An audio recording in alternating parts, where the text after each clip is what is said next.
America అధ్యక్షుడు Trump Germany రాజకీయాలలో జోక్యం చేసుకున్నారు.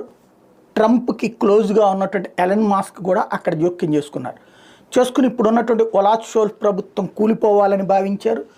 అదే సందర్భంలో రైటిస్ట్ ప్రభుత్వం అక్కడ రావాలన్నటువంటి అభిలాష వ్యక్తం చేశారు.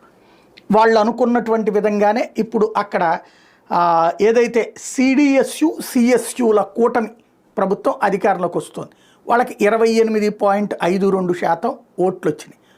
అయితే ఇక్కడే అసలు ట్విస్ట్ అనమాట. 50% ఓట్లు పైగా వస్తే గొడవ లేదు, 28.52% వచ్చింది.